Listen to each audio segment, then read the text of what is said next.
Saya singkat saja mau nanya ke Gus Mus. Begini Gus, saya mau tanya komentar Gus Mus tentang MUI, Majelis Ulama Indonesia.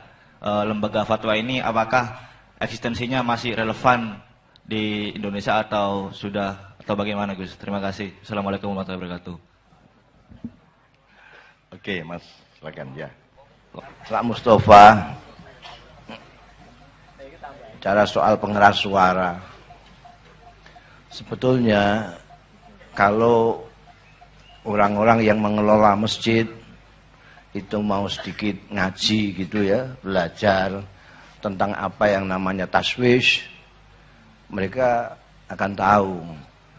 Jangankan kok untuk pengumuman baca Quran saja itu kalau mengganggu orang yang sedang sholat itu tidak boleh.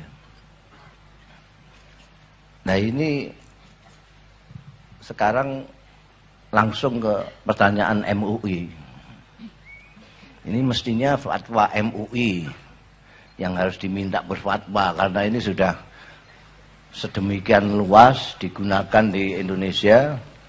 Kadang-kadang tidak jamnya sholat juga orang nyetel kaset ditinggal tidur, tetangganya tidak bisa tidur semua. Itu kalau orang Islam saja tidak bisa tidur, apalagi yang bukan Islam.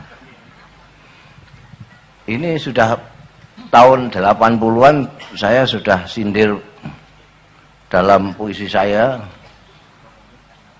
Kau bilang Tuhan sangat dekat, tapi kau panggil-panggil dengan pengeras suara setiap saat. Itu. Dan ini salah kaprah yang sudah sangat kaprah, sehingga orang-orang yang ngerti pun sudah tidak bisa untuk mengingatkan. Sama dengan pertanyaan tadi, ada ulama yang menjadi tim sukses. Ini yang salah yang menyebut ulama.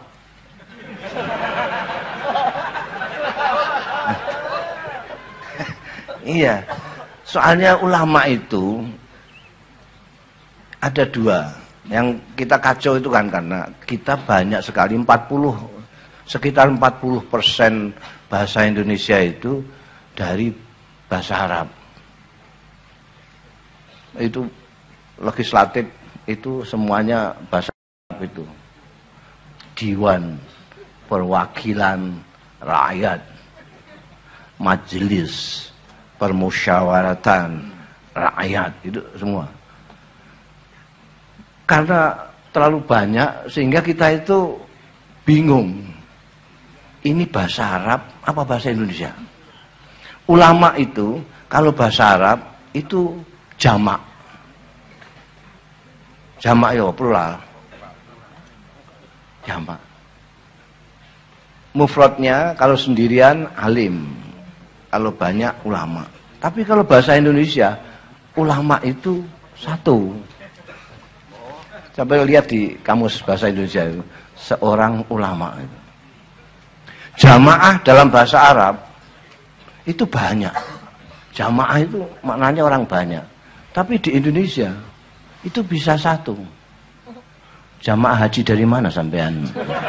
Itu sendiri, satu.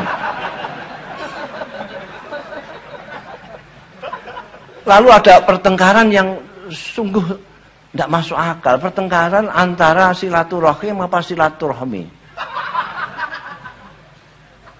Lalu silaturahim itu bahasa Arab, silaturahmi itu bahasa Indonesia. Kok dipersoalkan gimana?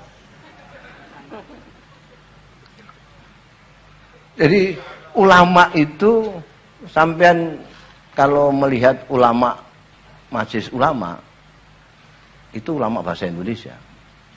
Itu asal sampean bisa masuk struktur majelis ulama, sampean ya ulama. Masa jadi pengurus majelis ulama tidak ulama?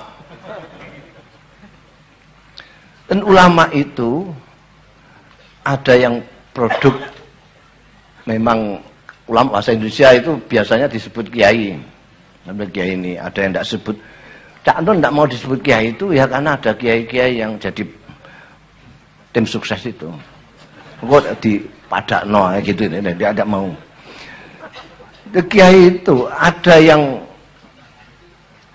produk masyarakat. Jadi masyarakat itu menghargainya karena perilakunya, lalu disebut kiai, disebut ulama. Karena ilmunya dan lain sebagainya.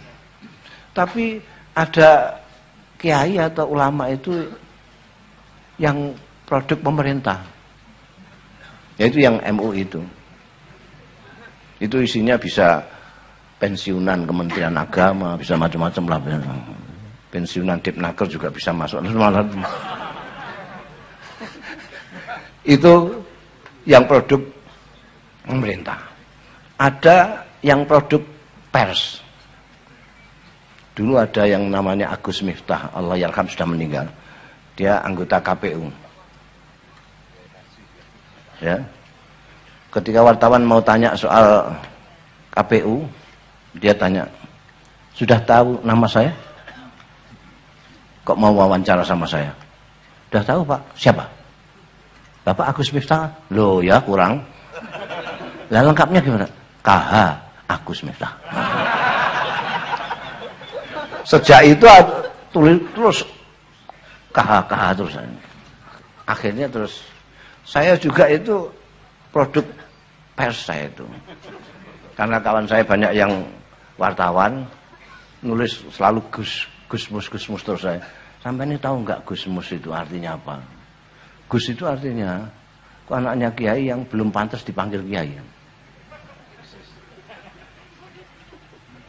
Apa saya belum pantas?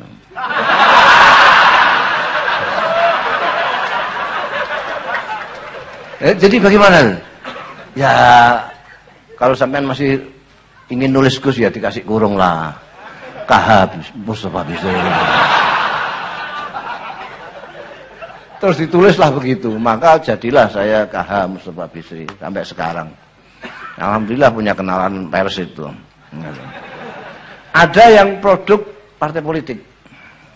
Itu modalnya hanya peci putih sama serban 2.500-an itu.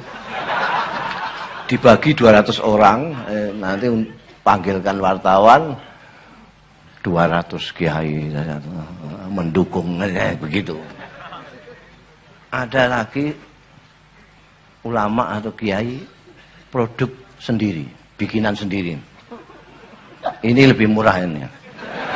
Sampai kalau mau itu peci haji 2.500, serban itu. Serban yang agak wibawa itu yang hijau. Itu tapi agak mahal 25.000. Dan sedikit keahlian akting. Bagaimana menirukan batuknya kiai dan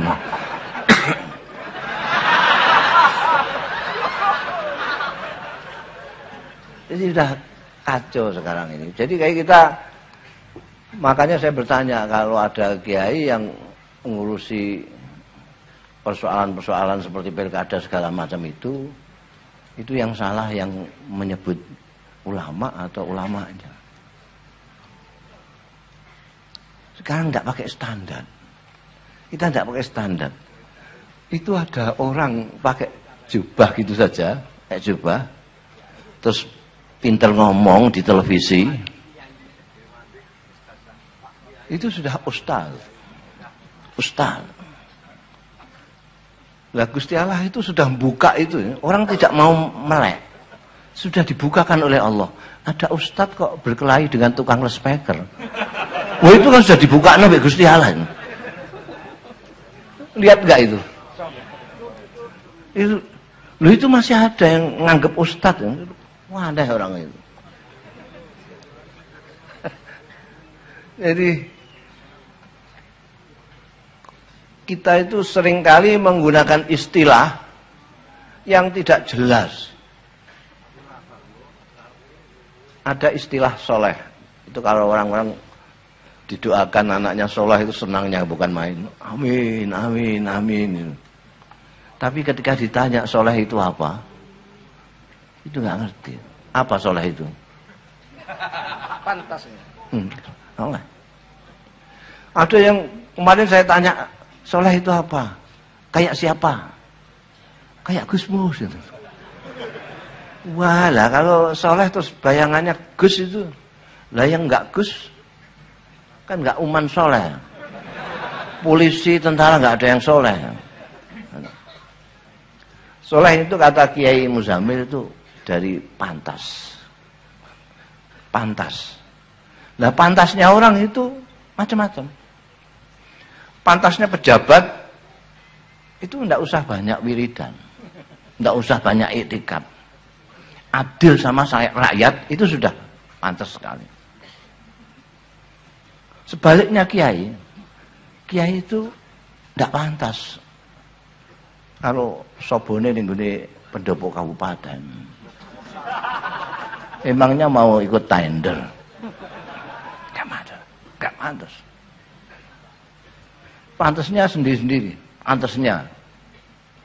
Makanya yang enak ya rakyat itulah pantesan. Melok makian ya pantes. Delok ketoprak ya pantes.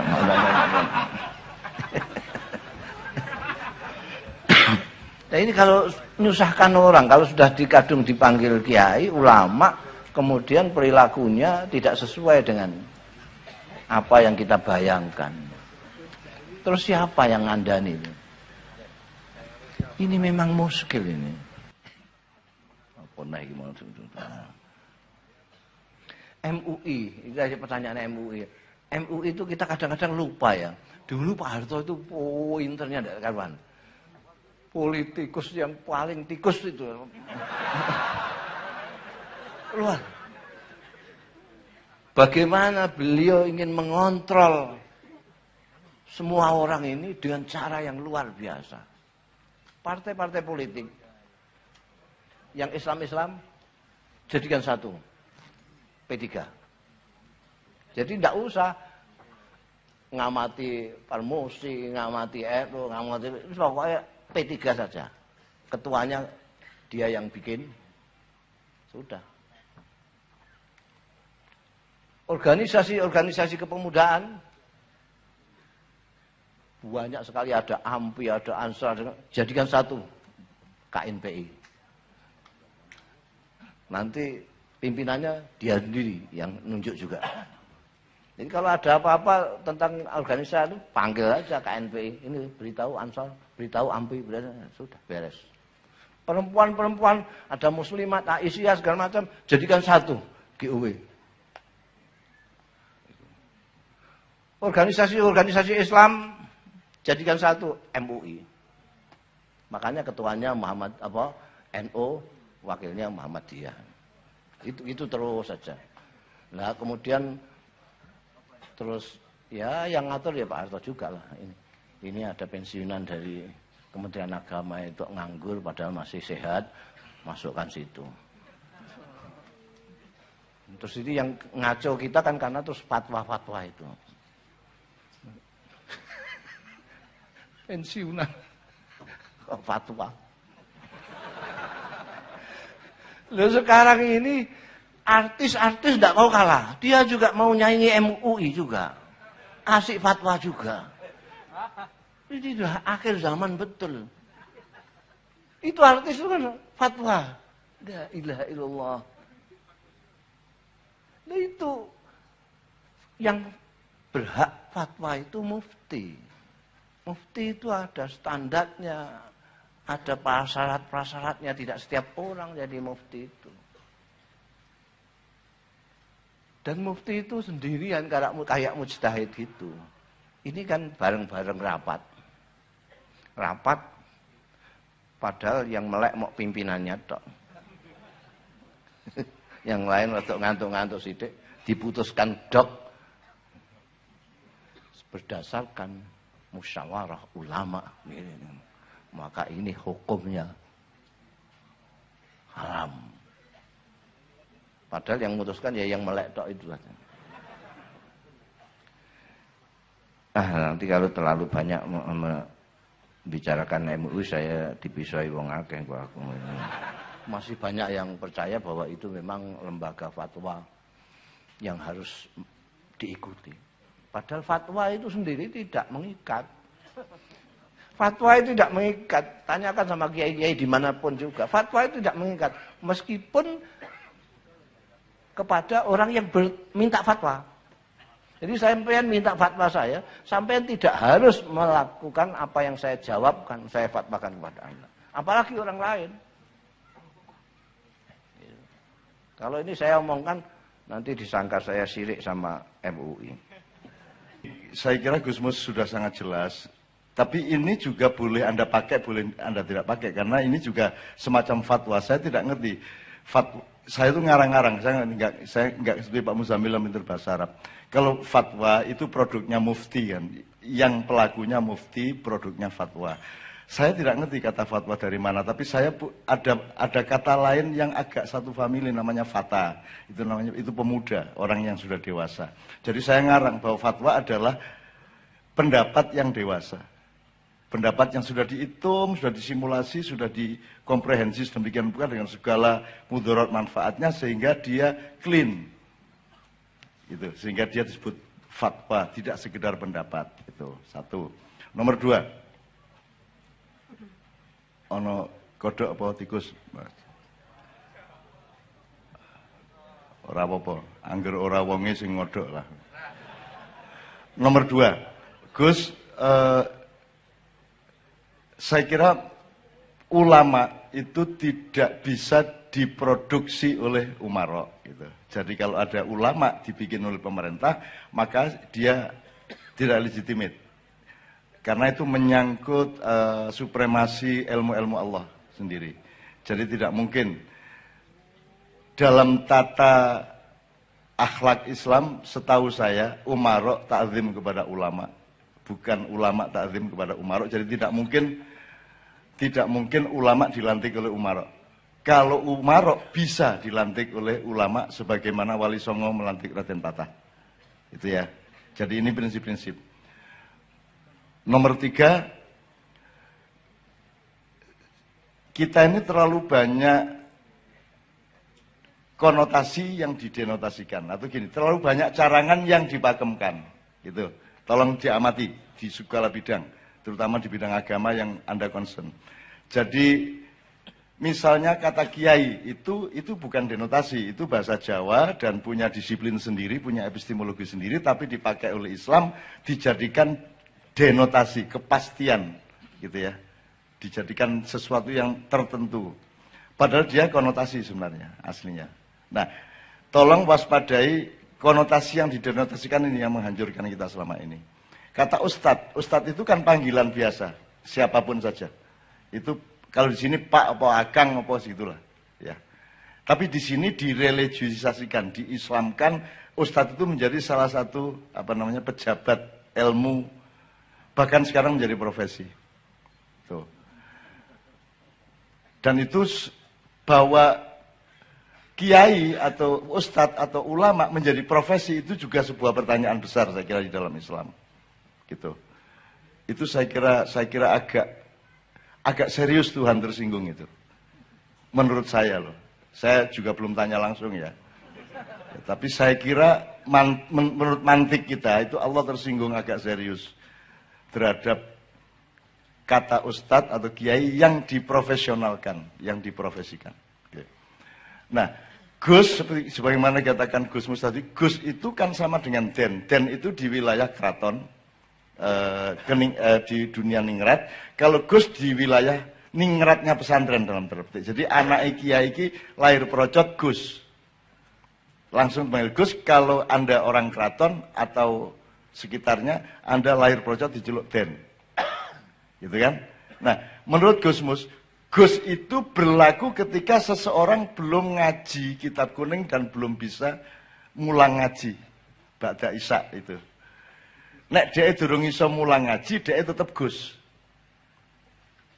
Jadi Gus Mus aslinya tersinggung disebut Gus. Sangat tersinggung dan lorati terus menerus.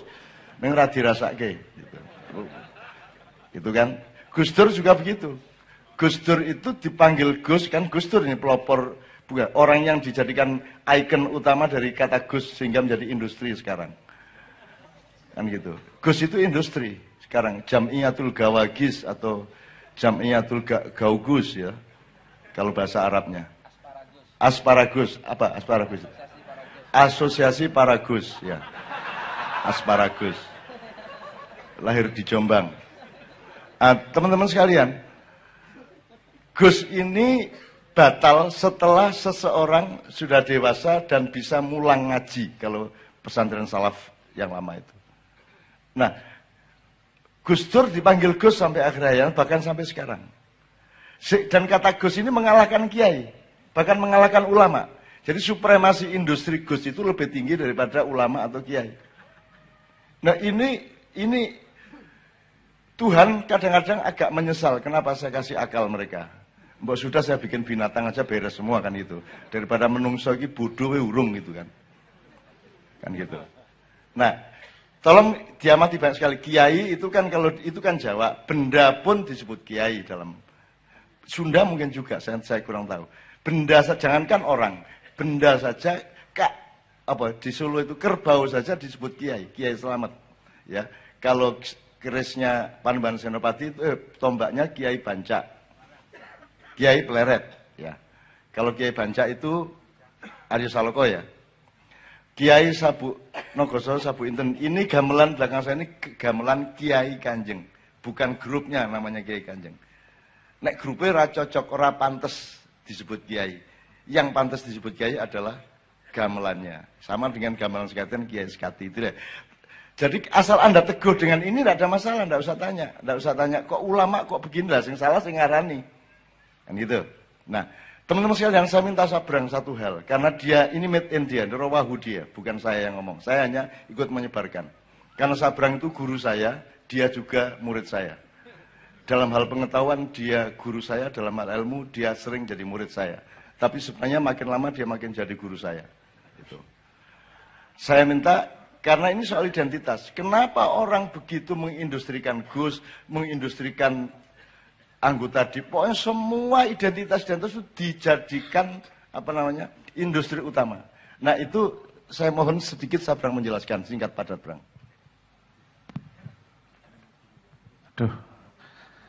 Bismillahirrahmanirrahim. Identitas.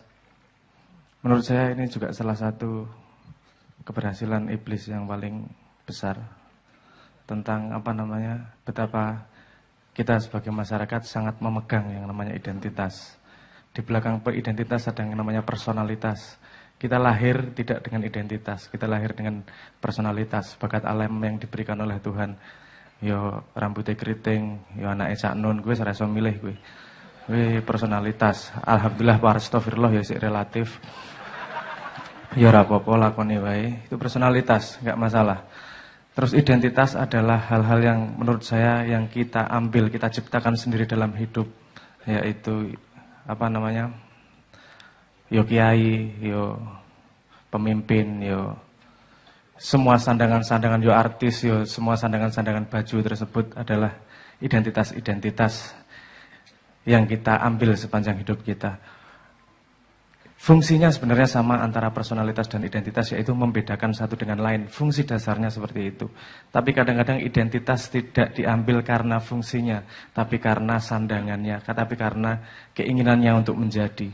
Karena itu, jadi nek kiai, misalnya kiai yang pengen disebut sebagai kiai, kemudian yang diambil bukan fungsi sebagai kiainya, tapi atribut-atributnya. Sehingga, yo men ketok kiai. Terus kalau naluri kita adalah menjaga identitas, ya kita tidak, itu yang menurut saya keberhasilan iblis paling besar. Karena fungsinya adalah membedakan, semakin kita memegang identitas, semakin kita memegang personalitas, semakin kita menjadi individu.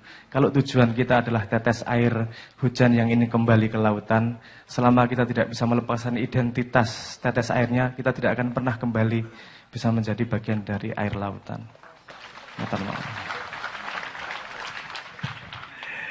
Sedap ya.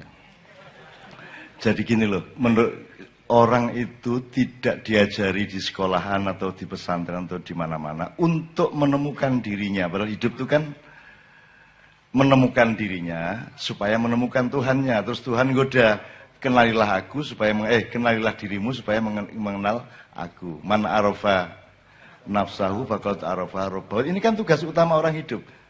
Meneliti sejak kecil siapa kita, terus dan seterusnya. Dan kalau kita milih identitas, milih karier, milih jabatan, itu harus kompatibel terhadap tujuan akhir, yaitu ilaihi roji'un, arafa rabbahu tadi. Kita kan tidak mikir itu.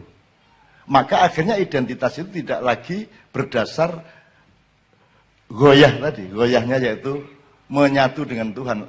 Tauhid, tuwahidu ilah atau ma'allah, saya tidak tahu. Jadi teman-teman sekalian, ini kegagalan manusia modern untuk menemukan dirinya sendiri, maka dia hanya bisa melakukan satu hal, yaitu berlindung di balik identitas-identitas yang dia cari. Ngarang sendiri dia Gus, ngarang sendiri pakai peci, ngarang sendiri pakai ini. Bahkan kartu namanya pakai Gus. Kartu namanya pakai KH. Itu pun pemerintah sendiri memang tidak paham bedanya personalitas dengan identitas. Coba Anda lihat KTP-nya. Coba lihat KTP-mu. Lahir di gitu kan? Itu bukan identitas, itu personalitas. Itu sama dengan rambutmu keriting. Bahwa kamu adalah kamu. Muhtasib adalah muhtasib, itu personalitas, bukan identitas. Pegawai percetakan baru identitas. Tapi kalau muhtasib, muhtasib itu adalah personalitas. Tanggal lahir, lelaki itu identitas. Jadi pemerintah sendiri adalah satu lembaga yang berisi kaum intelektual yang tidak mengerti bedanya identitas dengan personalitas. Jadi bagaimana dia akan menemukan dirinya? Jadi insya Allah Allah akan memaafkan karena semua memang pada tidak tahu.